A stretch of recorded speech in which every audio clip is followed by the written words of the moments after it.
Cleopatra was the last queen of the Ptolemaic dynasty that ruled Egypt for almost 300 years. She was also one of the most famous and influential women in history, who captivated the hearts of two powerful Roman leaders, Julius Caesar and Mark Antony. But how did she become a sex symbol that inspired countless works of art and literature? What was the secret of her charm and beauty? And what was her legacy for Egypt and the world? Before we start exploring the beauty of Cleopatra, don't hesitate to click the like button, subscribe, and turn on the notification bell, so that this channel will grow further in the future. Thank you. Cleopatra was born in 69 BCE, the daughter of King Ptolemy XII Auletes, who was a descendant of Alexander the Great's general Ptolemy I Soter. She had 4 siblings, 2 brothers, Ptolemy XIII and Ptolemy XIV, and 2 sisters, Arsinoe IV and Berenice IV. Cleopatra was educated by tutors and learned several languages, including Greek, Latin, Egyptian, Hebrew, and Persian. She also studied philosophy, literature, astronomy, medicine, and mathematics. When her father died in 51 BCE, Cleopatra became the co-ruler of Egypt with her brother Ptolemy XIII, who was only 10 years old. According to the custom of the Ptolemies, they were also married, but they did not get along well. Ptolemy XIII was influenced by his advisors, who wanted to get rid of Cleopatra and take control of the country. They accused her of conspiring with the enemies of Egypt and forced her to flee to Syria in 48 BCE. Meanwhile, a civil war was raging in Rome between Julius Caesar and Pompey, 2 of the most powerful men in the Roman Republic. Pompey fled to Egypt after losing the Battle of Pharsalus, hoping to find refuge and support from Ptolemy XIII. However, Ptolemy XIII decided to please Caesar by ordering the execution of Pompey and sending his head as a gift. Caesar was not impressed by this gesture, and instead he was enraged by the murder of his former ally and son-in-law.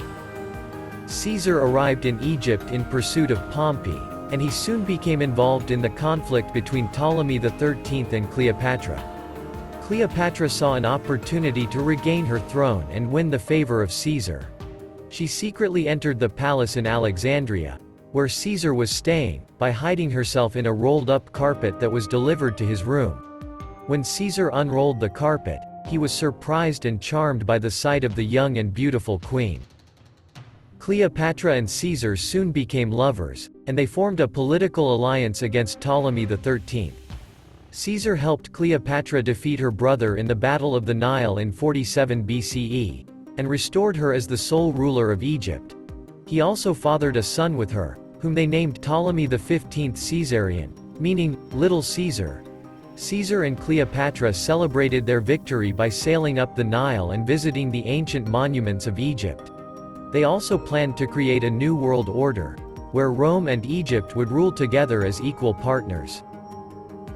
Caesar returned to Rome in 46 BCE, and he brought Cleopatra and their son with him. He gave them a lavish residence and treated them with honor. He also erected a golden statue of Cleopatra in the temple of Venus Genetrix, the goddess of love and his mythical ancestor. However, Caesar's actions provoked the jealousy and resentment of many Romans, who saw Cleopatra as a foreign threat and a corrupting influence. A conspiracy was formed to assassinate Caesar, and he was stabbed to death by a group of senators on March 15, 44 BCE. Cleopatra was devastated by the loss of her lover and protector, and she feared for her own safety and that of her son. She decided to return to Egypt, where she faced another challenge. Her younger brother and husband, Ptolemy XIV, had died, possibly poisoned by Cleopatra, and she made her son Caesarion her co-ruler. She also faced the hostility of the Roman Senate, which declared war on Egypt and demanded the surrender of Caesarion, whom they considered a rival to Caesar's adopted heir, Octavian. Cleopatra found a new ally and lover in Mark Antony, one of Caesar's loyal generals and a member of the Second Triumvirate that ruled Rome after Caesar's death.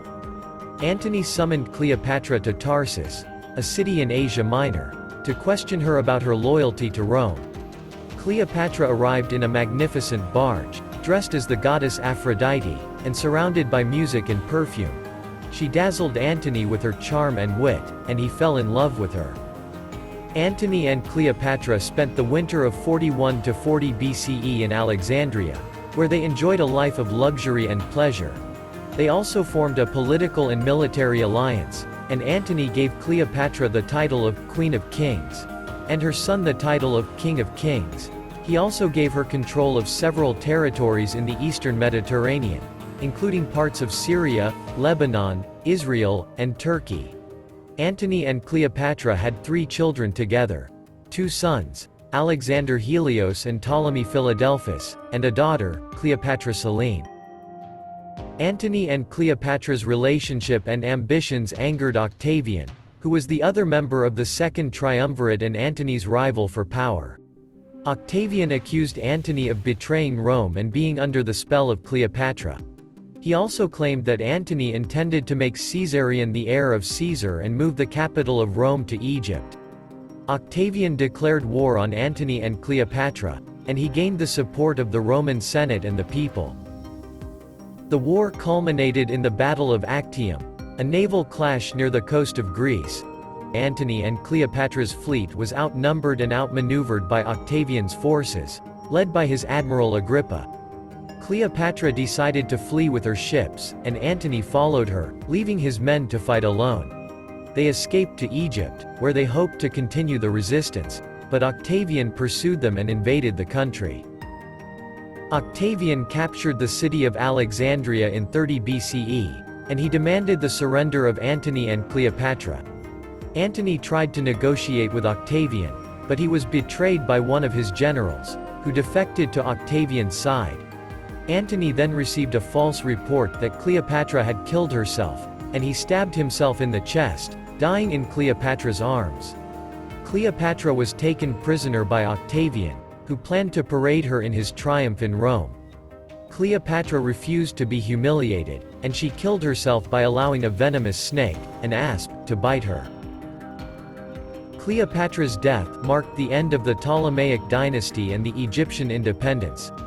Egypt became a province of the Roman Empire, and Octavian became the first emperor, taking the name Augustus. Cleopatra's son Caesarion was executed by Octavian, and her other children were taken to Rome and raised by Octavia, Antony's wife and Octavian's sister. Cleopatra's legacy, however, lived on in the history and culture of the world. Cleopatra was remembered as a powerful and seductive queen, who used her beauty and intelligence to influence the fate of nations. She was also admired as a patron of the arts and sciences, who fostered the development of Alexandria as a center of learning and culture. She was depicted in various works of art and literature, from ancient statues and coins to modern paintings and movies. She was also the subject of many myths and legends, some of which exaggerated or distorted her life and personality. Cleopatra remains one of the most fascinating and controversial figures in history, who continues to inspire and intrigue people of all times and places.